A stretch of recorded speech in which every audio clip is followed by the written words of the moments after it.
जय हरी शेतकरी मित्रांनो, पहिल्यानं म्हणायचे की शेतीचे दिवस येणार, शेतीचे दिवस येणार.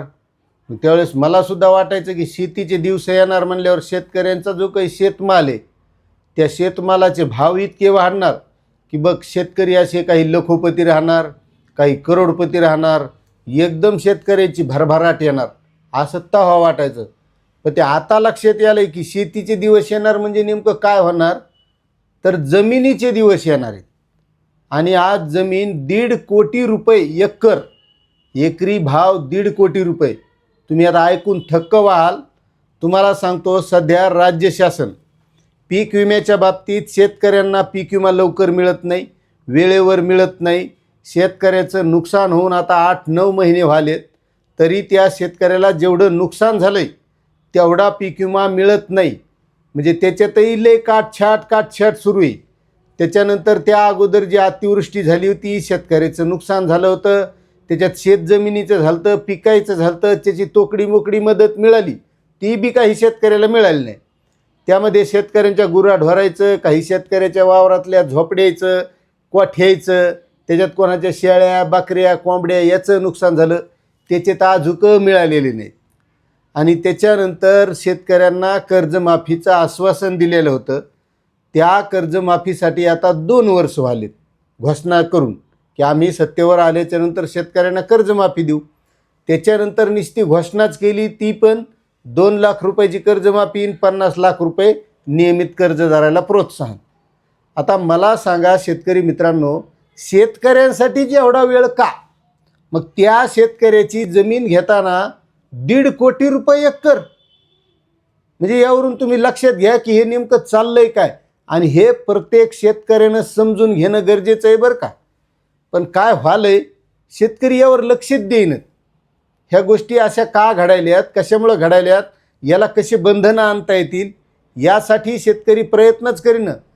शेतकऱ्याला एवढंच वाटतंय फक्त की ज्या शेतकरी संघटना आहेत, जे शेतकऱ्यासाठी लोक कामं करतात, मग ह्या सगळ्या गोष्टी त्याहीनंच केल्या पाहिजे. मग तुम्ही काय करतात? तुम्हाला या गोष्टी करा वाटत नाहीत का? मला सांगा, आज छत्रपती संभाजीराजे आंतरराष्ट्रीय विमानतळ त्या पुरंदर तालुक्यामध्ये होत आहे. तिथली जमीन संपादित करणं चालू आहे. त्याच्यानंतर शक्तिपीठ महामार्गासाठी जमीन संपादित करणं चालू आहे. त्यासाठी लाखो करोडो रुपये खर्च करण्यात आला आहे. आणि मग शेतकऱ्याचा पीक विमा द्यायला पैसे नाहीत, शेतकऱ्याला महाडीबीटीचं अनुदान द्यायला पैसे नाहीत, शेतकऱ्यांना नमो शेतकरी योजनेचा हप्ता वेळेवर मिळत नाही, शेतकऱ्यांना जे काही कर्जमाफीचं आश्वासन दिलेलं आहे ती कर्जमाफी वेळेवर मिळत नाही. त्यासाठी वेगवेगळे निकष लावले जातात. सांगितलं जातं अगोदर की आम्ही सरसगट कर्जमाफी करू, आम्हाला मतदान करा. आणि निवडून आल्याच्या नंतर त्यासाठी निकष. आणि तुम्हाला सांगतो, हे त्यावेळेस घडलं. उद्या 2029ला पुन्हा काहीतरी वेगळा फॉर्म्युला येईल. पण आपल्या हे लक्षात येणार नाही की मागच्या वेळेस सुद्धा असाच एक फॉर्म्युला कर्जमाफीचा आणला, सरसगट 7-12 कोरा करू म्हणले. मात्र आपण हे आज विसरून गेलेलो आणि पुढे 29ला मागचं सगळं विसरून जाणार आहेत. हीच परिस्थिती येत राहते. मग जर शेतकऱ्यांच्या या योजना राबवायला पैसे नसतात, मग शक्तिपीठ महामार्गाला पैसे आहेत. तिथं आज 1 लाख कोटीच्या घरात शक्तिपीठ महामार्ग गेलाय. शेतकरी जर जमीन देत नसतील, कितीही पैसे त्यांना देऊन त्यांची जमीन घेण्याचं फक्त चालू आहे, त्यांना दाबदडप करणं चालू आहे. त्यानंतर आता या पुरंदर तालुक्यामध्ये 7 गावातील जमीन संपादित करणं चालू आहे. आणि या जमिनीला 1.5 कोटी रुपये भाव दिलेला आहे. एकरी 1.5 कोटी रुपये. आणि आता 4 मे पासून ते 1.5 कोटी रुपये शेतकऱ्याच्या खात्यामध्ये येणार आहेत. म्हणजे पैसे किती लागू द्या, पण त्या शेतकऱ्याची जमीन संपादित करा. मात्र त्या शेतकऱ्यांना 1 रुपया देऊ नका, त्यांना मदत करू नका की त्यांची ती शेती डेव्हलप करतील, विकसित करतील, पाणी आणतील, चांगली फळबाग करतील, चांगले पिकं घेतील आणि मग त्या शेतकऱ्यांचं हमखास रेग्युलर तिथं उत्पन्न निर्माण होईल. यासाठी पैसा नाही. पैसा आहे फक्त त्या शेतकऱ्यांची जमीन संपादित करायला. म्हणून याच्यासाठी आता शेतकऱ्यांना विचार करावा लागणार आहे. पीक विम्यासाठी पैसा नाही, शेतकऱ्यांना महाडीबीटीच्या अनुदानासाठी पैसा नाही, शेतकऱ्यांचा अतिवृष्टीमध्ये नुकसान झाली त्याच्यासाठी पैसा नाही, शेतकऱ्यांना कर्जमाफी करायची त्याच्यासाठी पैसा नाही, त्याच्यासाठी वेगवेगळे निकष. आणि मग यासाठी पैसा येतो कुठून? यासाठी मोठमोठी कर्ज काढली जातात. ही कर्ज कोण भरणार आहे उद्या? ही आपल्या जनसामान्यांच्या खिशातून उद्या ही कर्ज वसूल केले जाणार आहेत.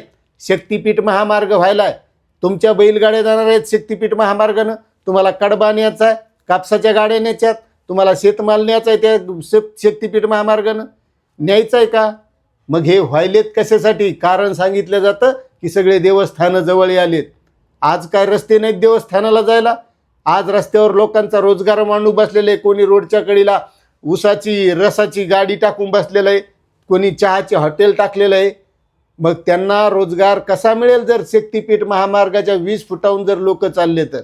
म्हणून याचा विचार जोपर्यंत शेतकरी करणार नाहीत, शेतकरी जागृत होणार नाहीत, उद्या शेतकऱ्यांचे बेहाल होतील, हे लक्षात घ्या. त्यामुळं प्रत्येक शेतकऱ्याला यासाठी जागृत होणं गरजेचं आहे. आणि जे लोक आपल्या शेतकऱ्यासाठी झगडत असतील त्यांच्या पाठीमागे उभं राहणं गरजेचं आहे. आणि त्यामुळे शेतकरी मित्रांनो, आज शेती कोणी करायला तयार नाही. शेतकऱ्यांच्या मुलांचे लग्न होत नाहीत, मुलं तशीच आहेत. शेतकऱ्यांच्या मुलाच्या आत्महत्या व्हायल्यात. जशा आतापर्यंत कर्जबाजारी शेतकऱ्याच्या आत्महत्या चालू आहेत, तशा आता ज्या शेतकऱ्यांच्या मुलाचे लग्न झालेले नाहीत त्यांच्या आत्महत्या दिसतील. आणि ह्या गोष्टी थांबवायच्या असतील प्रत्येक शेतकऱ्याला यासाठी लढा द्यावा लागेल. जे लोक शेतकऱ्यासाठी झगडतात त्यांच्या पाठीमागे उभं राहावं लागेल. आणि जर अशीच तुम्ही शंड होऊन बसले तर उद्याचे दिवस वाईट येणार आहेत. जी आज आपल्याजवळ शेती आहे ती संपून जाणार आणि उद्या भीक मागण्याशिवाय, शहरात गलिच्छ घाण कामं, नाल्या साफ करणे असे मोकार कामं करण्याशिवाय पर्याय उरणार नाही, हे लक्षात घ्या. आता यावर तुमचं काय मत आहे नक्कीच कमेंट करा. चॅनलवर नवीन असाल तर सबस्क्राईब करा. जय जवान जय किसान.